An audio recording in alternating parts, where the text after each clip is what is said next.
Hello everyone, कैसे आप सभी लोग। द पॉलिटिकल मास्टर में आप सभी का स्वागत है। इस वीडियो में हम क्लास 10 के पॉलिटिकल साइंस के मोस्ट इम्पॉर्टेंट क्वेश्चन आंसर करने वाले हैं।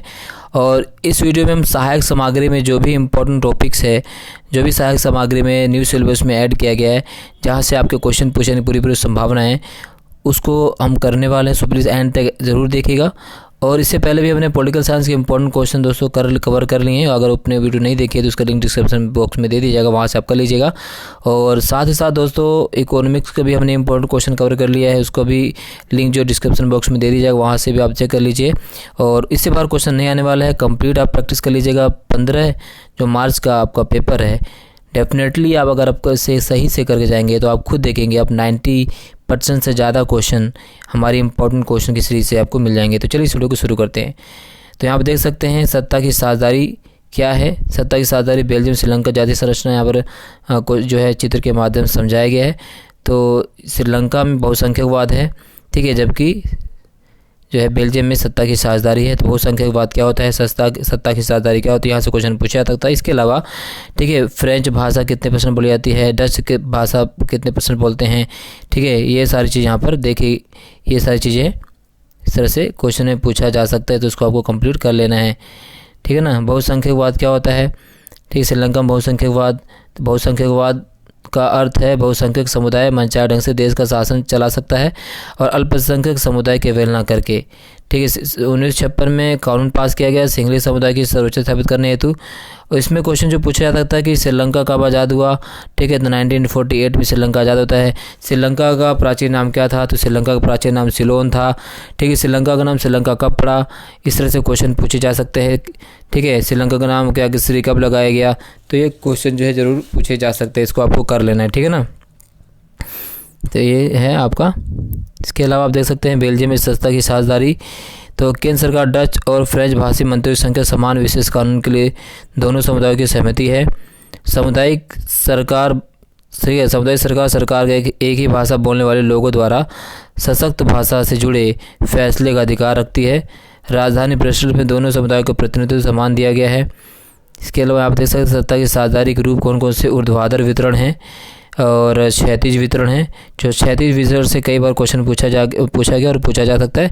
और ऊर्ध्वाधर वितरण क्या क्या है, यहाँ पर भी आप देख सकते हैं केंद्र सरकार, प्रांतीय सरकार, स्थानीय सरकार, और आपका जो है ये ऊर्ध्वाधर वितरण उदाहरण है। इसके बाद क्षैतिज वितरण के उदाहरण के बारे में बात करें तो विधायिका, कार्यपालिका और न्यायपालिका भी सत्ता का जो बंटवारा किया जाता है वो क्षैतिज वितरण का उदाहरण है, ठीक है। इस तरह से क्वेश्चन पूछे जा सकते हैं। आपको यहाँ पर दिखाया गया कंप्लीट मैप के माध्यम से, जिसको आपको सही से देख लेना है दोस्तों।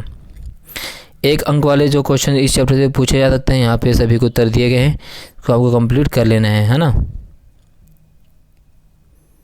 सभी को आपको करते चलना है, ठीक है दोस्तों। कि इम्पोर्टेंट क्वेश्चन है, इसको हमने यहाँ से समाहित किया हुआ है। अगला चैप्टर है संघवाद, ठीक है। संघवाद क्या है, संघवाद एकात्मवाद में अंतर स्पष्ट कीजिए। संघवाद किसे कहते हैं, यहाँ से क्वेश्चन पूछा जा सकता है, ठीक है। संघवाद में कितने स्तर की सरकार होती है, 2 या 2 से अधिक स्तर की सरकार होती है। एकात्मकवाद में क्या होता है, शासन का एक ही स्तर होता है, ठीक है। बाकी इकाइयाँ उसके अधीन होकर कार्य करती हैं। केंद्रीय सरकार राज्य सरकार को कुछ विशेष प्रकार के आदेश नहीं दे सकते। इस तरह से संघवाद और एकात्मवाद में जो अंतर है यहाँ पे आप कर सकते हैं, ठीक है। संघवाद में भारत, कनाडा, जर्मनी, एकात्म में फ्रांस, चीन, जापान। संघवाद के प्रकार पूछा जा सकता है पेपर में, 7 आकार संगुनाना और 7 लेकर संगुनाना, ठीक है। प्रधानमंत्री, मुख्यमंत्री, प्रधानमंत्री की नियुक्ति कौन करता है, मुख्यमंत्री की नियुक्ति कौन करता है, ऐसे क्वेश्चन पूछे जा सकते हैं। विधायिका क्या है, कार्यपालिका क्या है, न्यायपालिका क्या है, ठीक है। और कार्यपालिका कितने प्रकार की होती है, यहाँ से क्वेश्चन पूछे जा सकते हैं। सभी क्वेश्चन को आपको कर लेना है। केंद्र सूची, राज्य सूची और समवर्ती सूची, ठीक है, में कौन कौन से विषय होते हैं। और केंद्र सूची, राज्य सूची, समवर्ती सूची से जो है 1 से 2 क्वेश्चन जरूर पूछे जा सकते हैं, इसको आपको कंप्लीट कर लेना है दोस्तों, ठीक है ना। केंद्र सूची में कितने विषय होते हैं, राज्य सूची में कितने विषय हैं और समवर्ती सूची में कुल कितने विषय, यहाँ से क्वेश्चन पूछे जा सकते हैं। पंचायत समिति क्या होती है, ग्राम पंचायत क्या है, जिला परिषद क्या है। 1992 के संविधान संशोधन से भी क्वेश्चन पूछे जा सकते हैं। ग्राम पंचायत, पंचायत समिति, जिला परिषद, ठीक है। इस तरह से संघीय सरकार में 2 या 2 से अधिक स्तर की सरकारें होती हैं। संघीय व्यवस्था में विभिन्न स्तर की सरकारों के अधिकार क्षेत्र संविधान में स्पष्ट वर्णित है। इस तरह से शक्तियों का विकेंद्रीकरण लोकतंत्र के लिए अच्छा क्यों माना जाता है, व्याख्या करें। ग्राम सभा और ग्राम पंचायत में अंतर स्पष्ट कीजिए।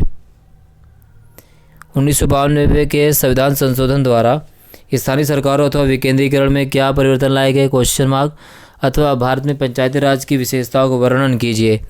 ठीक है, काफ़ी इंपॉर्टेंट क्वेश्चन है। 1992 के संविधान संशोधनों द्वारा स्थानीय संस्थाओं को किस प्रकार शक्तिशाली बनाया गया। ठीक है, सभी क्वेश्चन यहाँ पे कर लीजिएगा आप। 1992 के संविधान संशोधन के अंतर्गत पंचायती राज का वर्णन कीजिए। ठीक है, ये क्वेश्चन आपको कर लेना है। जाति, धर्म और लैंगिक मसले इंपॉर्टेंट टॉपिक है, यहाँ से क्वेश्चन पूछे जा सकते हैं। नारीवाद क्या है, श्रम का लैंगिक विभाजन क्या होता है। ठीक है, पितृ प्रधान समाज से आप क्या समझते हैं। 2001 की जनगणना के अनुसार भारत में पुरुष प्रतिशत सदर कितनी थी, 2011 की जनगणना के अनुसार। ठीक है, क्वेश्चन पूछे जा सकते हैं। सांप्रदायिकता क्या होती है, धर्मनिरपेक्षता क्या है, वर्ण व्यवस्था क्या है, जातिवाद से आप क्या समझते हैं। इस क्वेश्चन पूछा जाता है। लिंग के आधार पर भेदभाव क्या है, ऐसे क्वेश्चन आ सकते हैं। भारत में जाति प्रथा में बदलाव आने के कारणों का वर्णन कीजिए। अथवा आधुनिक भारत की परिस्थितियों को वर्णन कीजिए जिनके कारण जाति प्रथा में परिवर्तन आया है। ठीक है, राजनीति में जाति के रूपों का वर्णन कीजिए। अथवा जाति राजनीति को किस प्रकार प्रभावित करती है, काफ़ी इंपॉर्टेंट क्वेश्चन है। राजनीतिक दल से आप क्या समझते हैं। ठीक है, राजनीतिक दल के 3 प्रमुख हिस्से कौन कौन से होते हैं, नेता, सक्रिय नेता और अनुयायी या समर्थक। राजनीतिक दल के कार्य क्या हैं, हमें राजनीतिक दल की आवश्यकता क्यों होती है, प्रांतीय दल और बनाम राष्ट्रीय दल में अंतर क्या है। ठीक है, यहाँ से क्वेश्चन आ सकता है।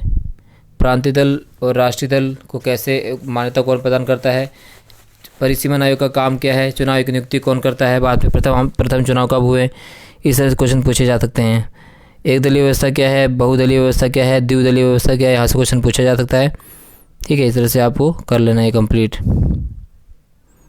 ठीक है, सभी क्वेश्चन यहाँ पे हमने समाहित कर दिया है।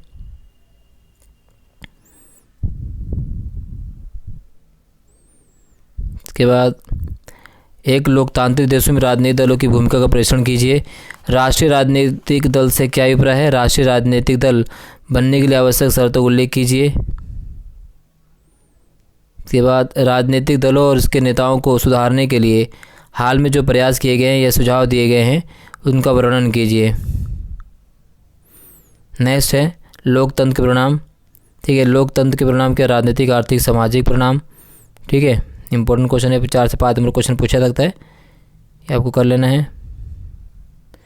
और इस चैप्टर से क्वेश्चन जो 1 नंबर वाले पूछे जा सकते हैं। ठीक है, और इसके अलावा 3 से 5 नंबर जो क्वेश्चन पूछे जा सकते हैं।